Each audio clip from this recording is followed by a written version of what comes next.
ఈ global competitive centres అనేది ప్రపంచ వ్యాపార రంగంలో చాలా ప్రధాన పాత్ర వహిస్తున్న విషయాన్ని మీ దృష్టికి తీసుకొస్తా ఉన్నాను. వీటిని ఎక్కువగా MNCs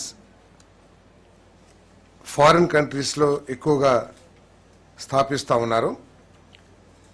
remote work, hybrid work మరియు కోవర్కింగ్ స్పేస్ల వంటి అత్యాధునిక సర్వీస్ డెలివరీ మోడల్ని ఏర్పాటు చేయటం ఈ పాలసీ యొక్క లక్ష్యం అని చెప్పేసి మనవి చేస్తా ఉన్నాను నేను. ఈ పాలసీ మూలంగా రాష్ట్ర ఆర్థిక పరిస్థితి, గిగ్ ఎకానమీ పెద్ద ఎత్తున అభివృద్ధి చెందటానికి కావాల్సిన మానవ వనరుల్ని అభివృద్ధి చేయటానికి, స్కిల్డ్ వర్క్ ఫోర్స్ని డెవలప్ చేయటానికి, వాళ్ళకి కావాల్సిన వర్కింగ్ ఫెసిలిటీస్ని ఏర్పాటు చేయడానికి ఈ పాలసీ బాగా ఉపయోగపడుతుందని చెప్పేసి నేను మనవి చేస్తా ఉన్నాను.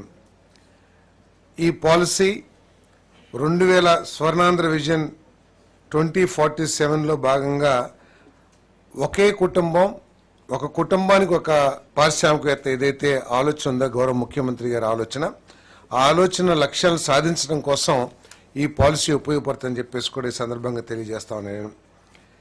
మరి మౌలిక సదుపాయాలని ఇన్ఫ్రాస్ట్రక్చర్ డెవలప్మెంట్ చేయడం కోసం గవర్నమెంట్ కోవర్కింగ్ స్పేస్లు మరియు నేబర్ వర్క్ స్పేస్లు పెద్ద ఎత్తున ఎంకరేజ్ చేయాలని చెప్పేసి భావిస్తూ ఉంది. ఎందుకంటే మనందరం కూడా చూస్తూ ఉన్నాం, ఒకప్పుడు ఉద్యోగం అంటే పొద్దున్నే 9ంటికి వెళ్ళో లేకపోతే వాళ్ళ టైం నిర్దేశించబడ్డ సమయానికి వెళ్ళి సాయంత్రం వరకు అదే ఆఫీస్లో కూర్చుని పనిచేసే విధానం ఉండేది. కానీ కరోనా వచ్చిన తర్వాత మనం చూస్తా ఉన్నాం, మన గ్రామాల్లో మనందరం ఆ పిల్లలకి ఉద్యోగాలు పోయినాయా ఏంటి అని అనుకుంటా ఉంటే కాదు, అందరూ కూడా ఉద్యోగం చేస్తున్నారు. పెద్ద పెద్ద ఎంఎన్సీ కంపెనీలో పనిచేస్తూ ఉన్నారు.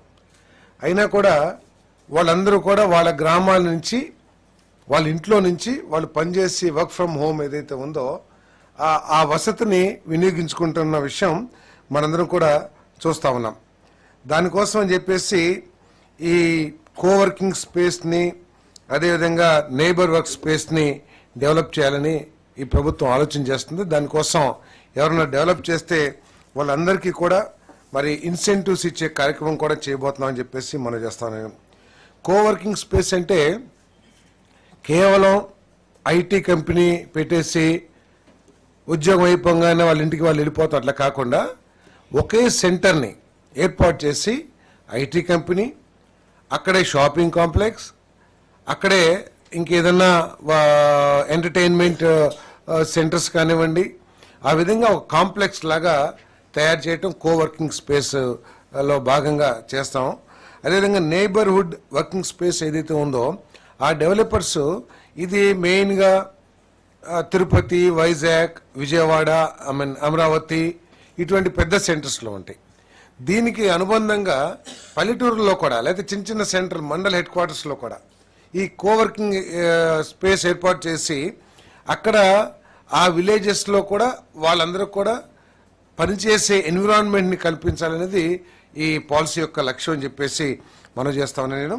దాంట్లో కోవర్కింగ్ స్పేస్ డెవలపర్స్కి అంటే మినిమం 100 సీట్స్ 10,000 స్క్వేర్ ఫీట్ ఉండే స్పేస్ని డెవలప్ చేయాలి. అటువంటి వాళ్ళకి 50% క్యాపెక్స్ కాస్ట్లో సబ్సిడీ ఇవ్వడం జరుగుతుందని చెప్పేసి మనం చేస్తాను. అదేవిధంగా మ్యాక్సిమం 2,000 రూపాయలు పర్ స్క్వేర్ ఫీట్, అంటే సపోజ్ ఒక 1000 స్క్వేర్ ఫీట్ డెవలప్ మినిమం 10,000 చేయాలి. 10,000 స్క్వేర్ ఫీట్ చేస్తే మ్యాక్సిమం 2,000 రూపాయలు పర్ స్క్వేర్ ఫీట్ సబ్సిడీ ఇచ్చే కార్యక్రమం చేస్తున్నామని చెప్పేసి మనం చేస్తాను.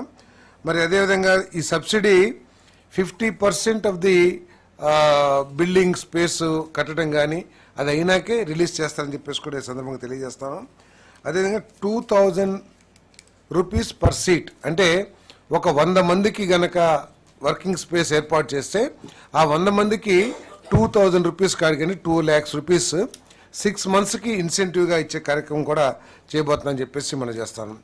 అదేవిధంగా నేబర్హుడ్ వర్కింగ్ స్పేస్ ఏదైతే ఉందో గ్రామాల్లో లేకపోతే మండల హెడ్ క్వార్టర్స్లో ఏదైతే స్టార్ట్ చేస్తారో అక్కడ మినిమం 10 సీట్లు, అంటే 10 వర్క్ స్టేషన్స్ కావాలి.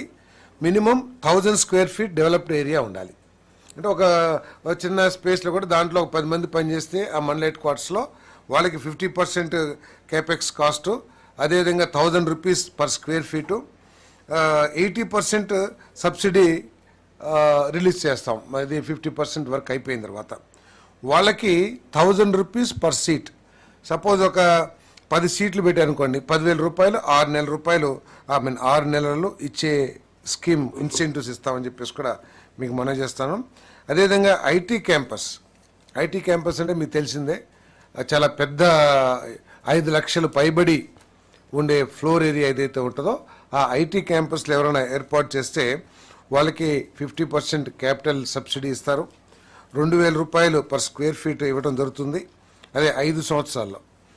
అదేవిధంగా 30% ఇచ్చిన తర్వాత కన్స్ట్రక్షన్ అయిన తర్వాత ఈ సబ్సిడీ రిలీజ్ చేసే కార్యక్రమం చేస్తామని చెప్పేసి కూడా ఈ సందర్భంగా తెలియజేస్తాను.